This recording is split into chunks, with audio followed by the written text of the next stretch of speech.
ABP news पर लगातार ये बड़ी खबर आप देख रहे हैं। दिल्ली हिंसा में जो कुछ भी हुआ, हम आप तक हर जानकारी लगातार पहुंचा रहे हैं। दिल्ली के जहांगीरपुरी में हुई हिंसा में गिरफ्तार सभी 14 आरोपियों के नाम अब सामने आ चुके हैं।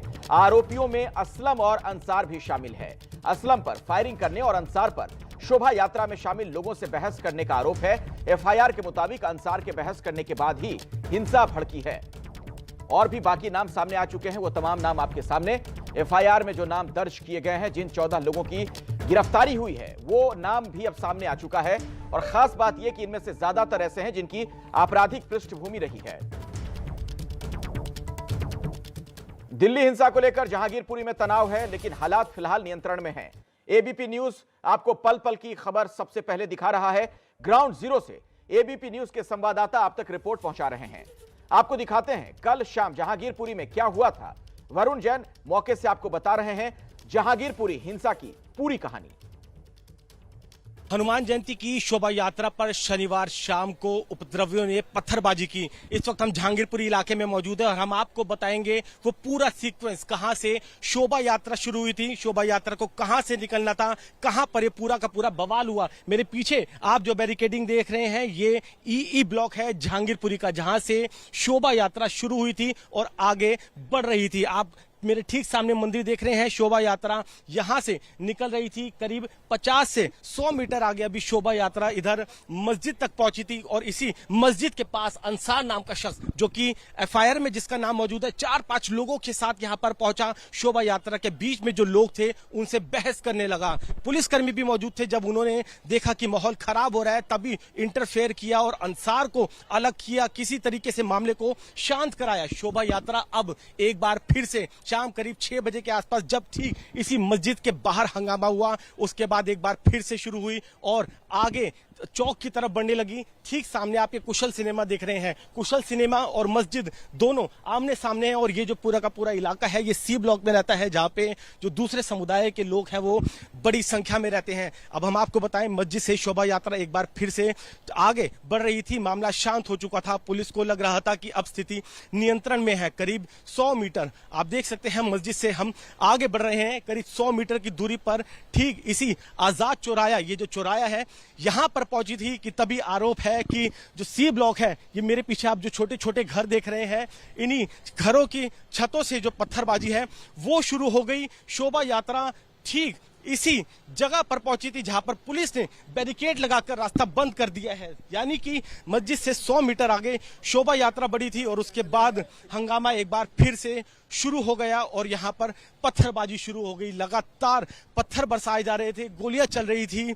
नारेबाजी हो रही थी। जो दिल्ली पुलिस के सब इंस्पेक्टर जिनके हाथ में गोली लगी है, उन्होंने एबीपी न्यूज को जानकारी दी कि जब शोभा यात्रा आजाद चौक पर एक बार फिर से मस्जिद में मामला शांत होने के बाद पहुंची, तो यहां पर असली पूरा का पूरा बवाल शुरू हुआ, जहां पर आपको इस समय पैरामिलिट्री फोर्स, आरएएफ और पुलिस की डिप्लॉयमेंट नजर आ रही है। कल यहां पर सड़कों पर चारों तरफ सिर्फ पत्थर ही पत्थर थे। इस तरफ से सी ब्लॉक कर आप ये जो बैरिकेड्स देख रहे हैं, दूसरी तरफ से यहां से जमकर पथराव जो शोभा यात्रा थी उसके ऊपर हो रहा था, जिसके रिटेलिएशन में भी दूसरे पक्ष की तरफ से कुछ पत्थरबाजी की गई और उसके बाद यहां पर माहौल देखते ही देखते स्थिति तनावपूर्ण हो गई। अब हम आपको बता दें कि यहां से अगर आप देखेंगे तो आपको मस्जिद नजर आएगी, आजाद चौक, जहां से करीब 200 मीटर की दूरी पर मस्जिद है। शोभा यात्रा मामला शांत होने के बाद यहां 200 मीटर तक पहुंची थी और यहां पर फिर एक बार फिर से पत्थरबाजी शुरू हो गई और अब जो स्थिति थी वो नियंत्रण से बाहर थी। कई पुलिसकर्मियों इसमें घायल हो गए थे। सब इंस्पेक्टर दिल्ली पुलिस के, उनको गोली लग चुकी थी। जो शोभा यात्रा थी वो इस तरफ आगे बढ़ने की कोशिश कर रही थी और पीछे की तरफ से लगातार पत्थरबाजी हो रही थी, नारेबाजी हो रही थी। स्थिति बेहद तनावपूर्ण बनी थी और तभी यहां पर आगजनी हो गई। जी हाँ, बिल्कुल चौंकाने और हैरान करने वाली बात यह है कि यहाँ पर ना सिर्फ पत्थर चले, गोलियां चली,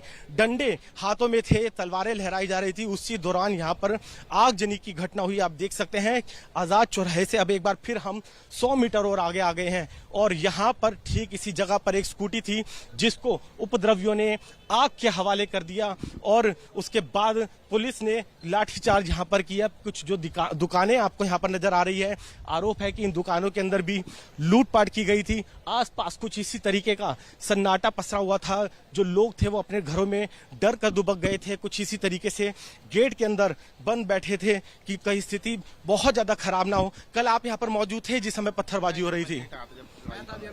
क्या हुआ था, आप थोड़ा सा आगे आकर बताएं।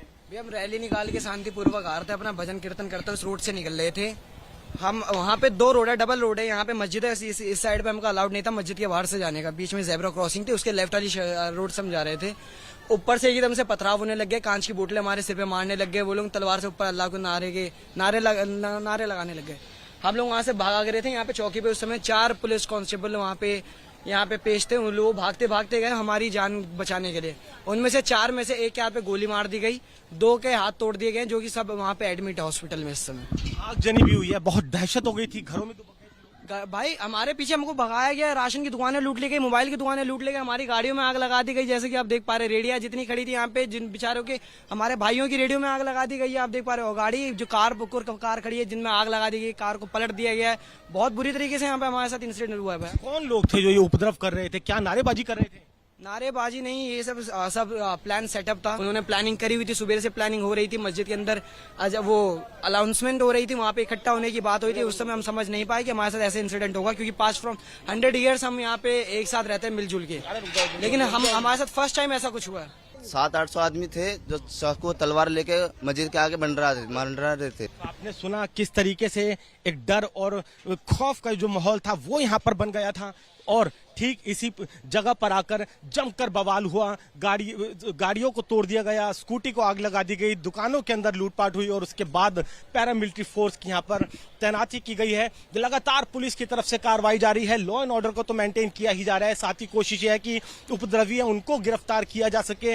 अंसार जो कि मस्जिद के सामने जब जुलूस पहुंचा था उसने हंगामा शुरू किया, उसकी गिरफ्तारी हो गई है। असलम नाम का वो शख्स जिसने पुलिस कर्मियों पर गोली चलाई, उसकी गिरफ्तारी हो गई है। कहीं ना कहीं जिस तरीके से पत्थर, डंडे और तलवारों का इस्तेमाल किया गया, पुलिस को लगता है एक सुनियोजित एक बड़ी कॉन्स्पिरेसी थी, और उसी को लेकर दिल्ली पुलिस की कई टीमें मामले की जांच में जुट गई है।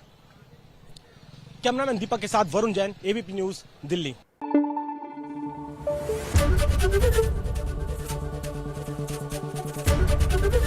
एबीपी न्यूज आपको रखे आगे।